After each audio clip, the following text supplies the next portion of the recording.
Hello and welcome to today's Facebook Live.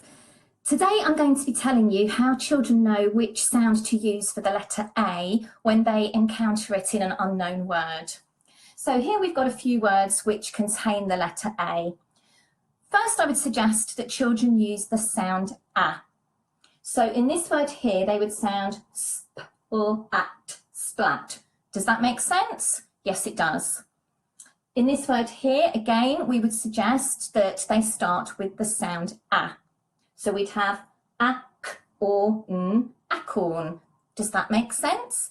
Now, at this point, some children may realise that actually it's very close to acorn, and they'll say acorn. Other children won't do that. So if the A hasn't made sense, the second sound we try is A. So we'd have a, k or n, acorn. Now this next word, we only really need to worry about in parts of the country that pronounce words such as grass, bath and path. If you're in a part of the country where those words are pronounced as grass, bath and path, you don't need to worry about this one. So you're actually only dealing with three sounds for the letter A rather than four. So again, if a child encounters this word and they don't know what it says, I would suggest that again they start with the sound A. And they tend to do one of two things. So they'll either go g-r-as, grass, grass, or they go g-r-as, grass, grass. So if it's a word that's in their spoken vocabulary, the brain has an innate need to make sense, and it will convert it from grass to grass if that is how the child says that word. But I think it's really important at this point that we acknowledge that some people say grass and some people say grass. So long as it makes sense to you, that is what is important. Now, this last word here, I'm not going to suggest that they start with the sound A, and I'll explain why.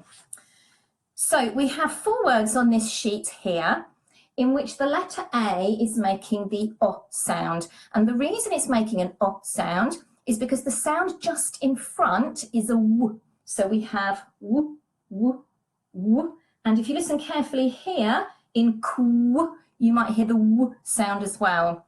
So, little rhyme. Somebody came on one of my training courses quite a number of years ago now and went away and made up this rhyme. And it's a rhyme that I've used with my class ever since, and it works really well. And it goes like this.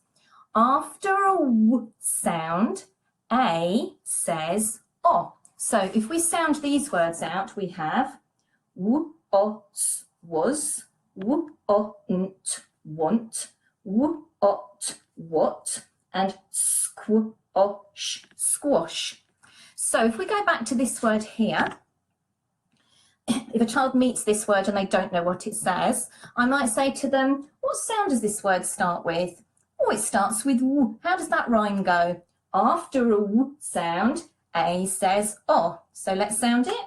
W, O, sp, wasp. So now you know how to help children to know which sound to use for the letter A when they see it in an unknown word. Next Wednesday at 7 o'clock, I'm going to be looking at how children know which sound to use for the letter Y when they see that in an unknown word. So hopefully see you next Wednesday.